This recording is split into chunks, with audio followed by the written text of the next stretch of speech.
Little toasty, as they say. Yep. Little toasty. Nice play. Thank you.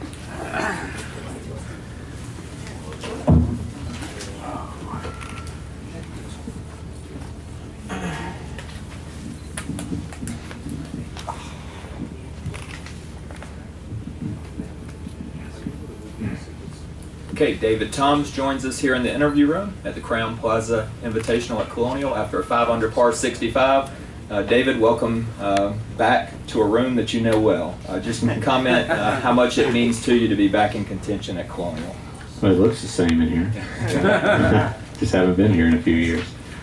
It's always a great tournament. It's something I look forward to every year is to play this. It has a great sponsor in Crown Plaza, a great golf course, history, tradition, a good group of plaid jackets running the show around here, and I'm fortunate to have one of those and enjoyed. We had a great dinner the other night with Boo. He kept us entertained, and it was seemed like a pretty laid back week for me. And I got out there on Thursday and I didn't have a very good round, so I was disappointed. My wife was driving over yesterday for our anniversary, and I certainly didn't want to turn around and leave and go straight home when she got here.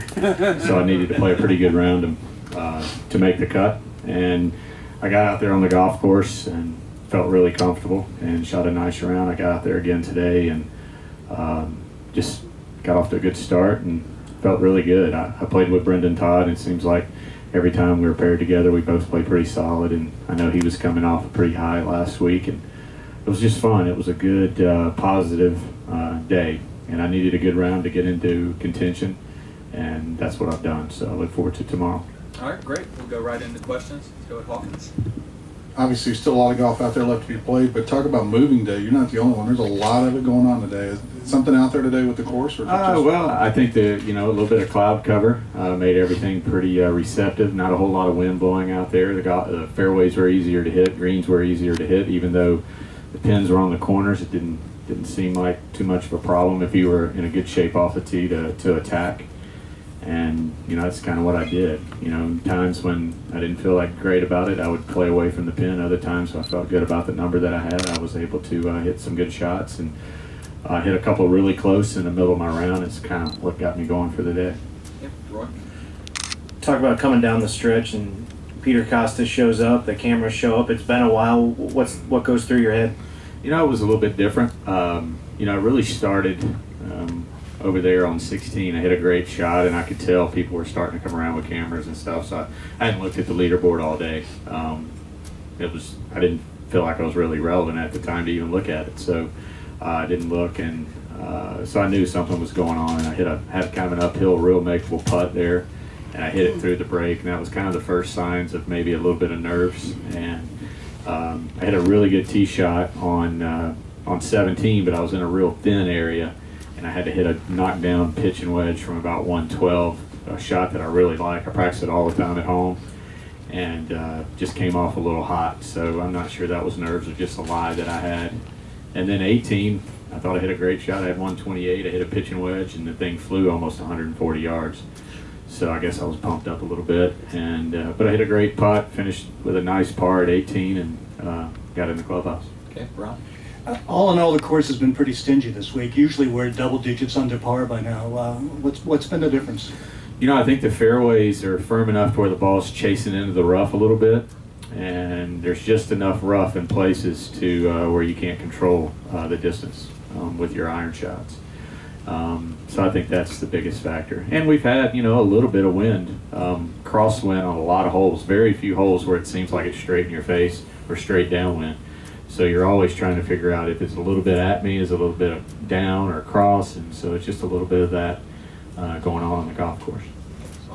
David, people always say horses for courses on different courses, but you think Colonial, maybe more than anywhere else on the tour, brings out a certain style of player, the Corey Pavins, the Davis Webbs, people like that just back and back and back over again? I just think it's a traditional old golf course that just evens everything out, whether you're a bomber that can, hit irons off the tee all day, or you're a guy like myself that's a shorter hitter that can, try to hit driver on a lot of holes and get down there to where you can attack some of the holes. I just think it just brings all of us together, and I wish we played more of these golf courses to where no one player has an advantage. Certainly it's an advantage to be accurate around here, but I think if you're a longer power player, you could always hit a club that you can get in the fairway and still be able to play the holes. Just we don't get to do this very often. Dave, can you talk about the birdie holes 9, 10, and 11, just getting in that zone there and just the one bogey today? 9, I'd been hitting driver off that tee and squeezing it down in between the bunkers and hitting short shots. And today I just decided to play conservative off the tee, and I hit a 3-wood. I had 150 yards left into the wind, and I hit a nice little punch 7-iron in there about 1.5 feet from the hole. And same thing over on number 10. I kind of played pretty far back and ended up having to hit 6-iron into the 10th hole, which is a long club to hit into that little green, and hit it real close again, just a couple feet away. And then number 11, I played like you're supposed to. I hit it, laid my shot up down there at 85 yards and hit a good wedge and made the putt. So kind of a routine birdie there. Roy, and then Mike. Talk about how the up and downs at 7 and 8 sort of got you going. That was big. I've been playing number 7 aggressive all week. I really haven't hit very good tee shots there, but I've been trying to hit driver down there so I could have a shorter shot. And I pulled it, and I was in a bad spot over there, and had to get up and down from 75 yards, which was a great little wedge shot I hit in. And then 8, just a bad iron. I was trying to hit a 5-iron almost 200 yards to that pin, and just came over it and was in a bad spot, but hit a great chip. I was worried about that chip because there were a couple of sprinkler heads right there short of the green, and it came out perfect, just like you would draw it up. So those were 2 definitely big up and downs, and then I followed it up with 3 birdies in a row. So that was the key, certainly, to the round. Okay, Mike. David, after you won here in 2011, you missed the cut the next 2 years. What was your mindset coming into this week? And is this one of those courses that no matter what the state of your game is, you're generally going to play well here? Yeah, I mean, as far as the missed cuts, I think it was just one of those expectations were too high. It seems like any time in golf where whether you put it on yourself or the media puts it on you or whatever, I mean, it's tough to say, hey, I'm going to play great that week, because you just never know. And I was disappointed, so I came here this week just a little more relaxed and just wanted to enjoy the experience. And I've done that so far, and it's kind of, certainly reflective in the way I've played the golf course. Anything else? All right. Did you have a good anniversary? Yeah, it was great. A little steak dinner at Bob's last night. It was good. I ate too much. I didn't sleep very well, so hopefully I'll sleep better tonight. All right. All right, You can thanks. pay for it now. David, Tom, thank you, sir. All right.